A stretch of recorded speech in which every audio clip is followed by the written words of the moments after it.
What's good, everybody? Welcome back to the channel and more Impact Wrestling. We're kicking it off tonight with the pre-show to get ready for the live show.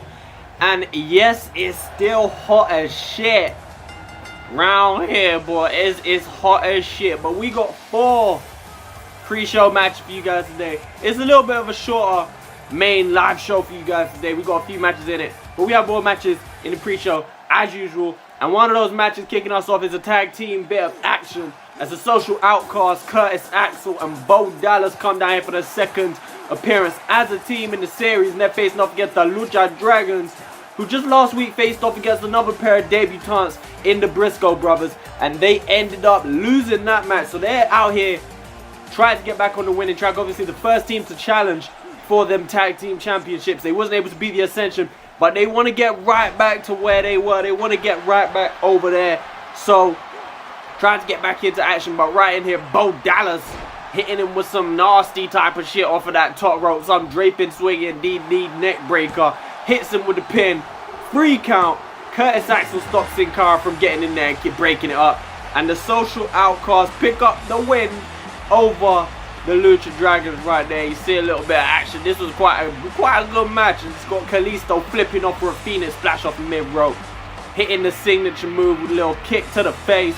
Lucha Dragons at this point were looking like they were going to come out of here and pick up a win, but then Bo Dallas hitting that shit and getting the pin. I think Curtis Axel got the pin in their last match. Bo Dallas getting the pin this time.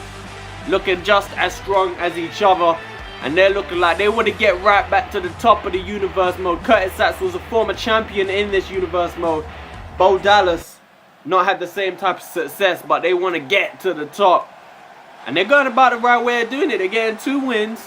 So out here, we got another female. Like I said, Impact Wrestling, the main reason I started a development show way back when with Velocity was because I had an overflow of tag teams and women's wrestlers that weren't being used. So on Impact, every week you're going to see the tag matches, you're going to see the women's matches, more so than most of the other stuff. More so definitely than SmackDown Live, because I got a lot of them ain't being used. So we got AJ Lee going up against Naomi. And then obviously, because it was mainly tag teams and women, we signed a lot of singles male competitors to get it going. And it's worked out so well because we have an amazing roster of superstars right here on Impact Wrestling. Superstars like Ricochet and Tony Nese and Mustafa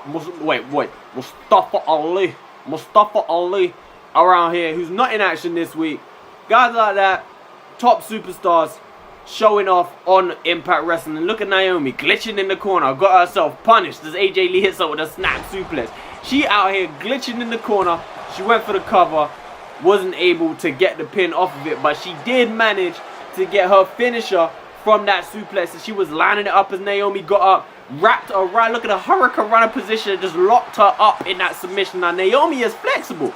Naomi is a flexible one, so she may be able to escape out of the first one, but I promise you, if she gets hit in the second one, it might not be as easy as Naomi. For a second I thought she did tap, but she was able to get out of submission. AJ Lee this time taking it up to the top rope, hitting a hurricane, cutting around the tie rope.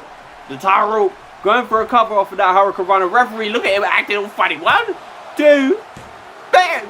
Kick out just in time. Now I'm saying, like, oh Jesus Christ, my phone is hot as shit right now. Jesus Christ. I'm saying, look, AJ Lee hits a little German suplex and is able to keep the bridge and get the 3 count off of that. And she picks up the win over Naomi. And I completely forgot what I was about to say before that. Before my phone. Oh my phone is so hot. All it says on the screen is iPhone needs to cool down before you can use it. Jesus, my phone is lit. But moving on with the pre-show to get you ready for the main show, to get you set up for the elder, to get you ready for the special event, we have Stardust coming out here, fresh off of some tag team action on SmackDown Live. Didn't get very far with his partner Goldust, so he's going back to singles competition. He's going to take on another debutant this week. We're what, 6, 7 episodes into Impact Wrestling, we still got guys showing up, making their debuts. We got a vast, deep roster for Impact Wrestling. So Stardust opponent for today is Mr. Roderick Strong coming out here. Another one of these young talented superstars on the come up on Impact Wrestling. Not had much going on. Not made an appearance yet in this universe mode, I don't believe. I think he may have been signed over on Ring of Honor for a while. But I do not recall him ever making an appearance. So this may be his debut on the universe altogether. And look at this combo.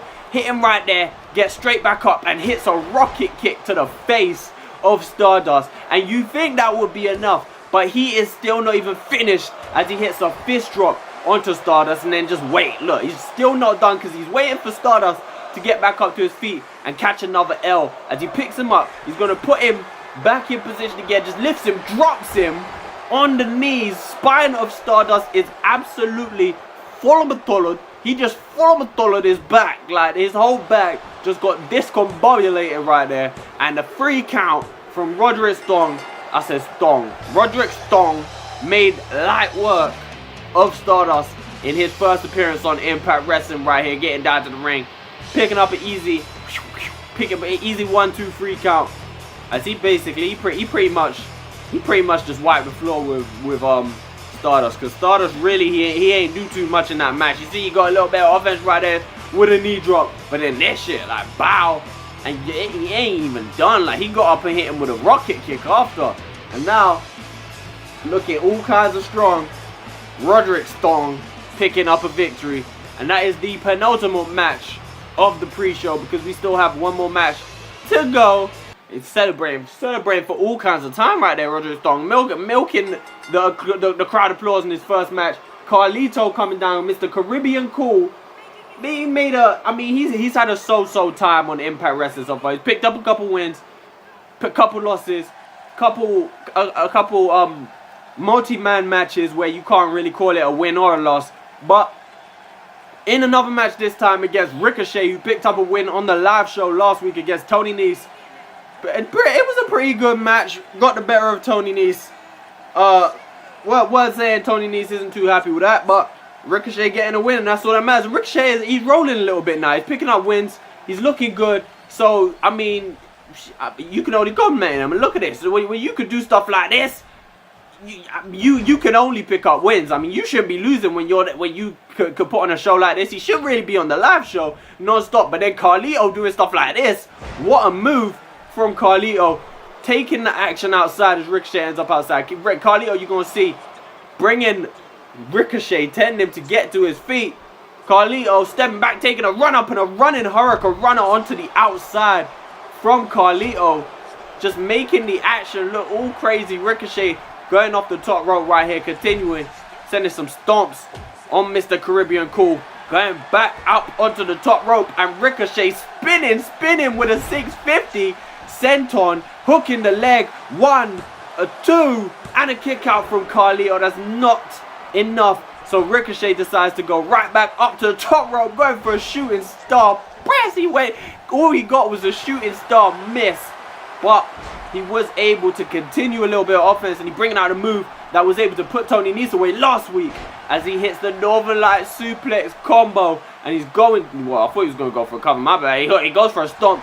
Spinning back kick this time, going for a kick, but he's caught in the face, and a backstabber out of nowhere from Mr. Caribbean Cool, and he might just steal a victory over Ricochet right here. 1, a 2, and a kick out from Ricochet. The backstabber out of nowhere is not enough to catch Ricochet and keep him down. Carlito this time going top rope, trying to get an end to this match, and he goes for a moonsault, a little bit of a rotation on that moonsault, but this time Ricochet hitting a Phoenix splash on him, and he hooks the leg, and it's a 1, and it's a 2, and it's a 3 over Carlito, and Ricochet is able to pick up the win finally over a man who put up a pretty good matchup. Like I said, Carlito was a little bit, I call him inconsistent in this universe mode, but then coming down to the ring, the man who Ricochet beat last week, bars, Tony Nese, just staring at Ricochet. Look at him just staring at Ricochet, getting hit by Ricochet as he comes down.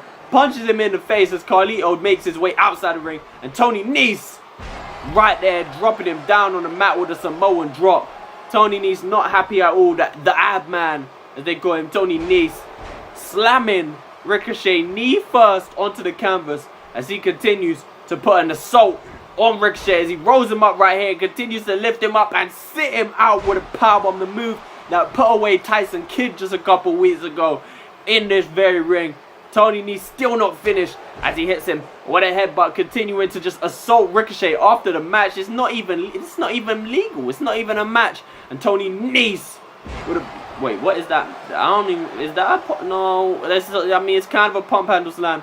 But then right here, the turning point, Tony Nese heading outside, looking like he was going to go for a springboard splash or something, but instead, he just stands there, and then Ricochet drop kick out the ring. I don't know what Tony Nese was doing. Maybe he was trying to call a truce. Maybe he come to his senses. He didn't want to beat nobody down no more. But then, they both try and hit each other, both miss, and Ricochet is able to get the upper hand as he spins over, gets Tony Nese with a back suplex on that hard mat outside, and Ricochet is the man left standing after this assault. So that's it for the pre-show, guys. The live show will be up in just a moment, so stay tuned for that, guys.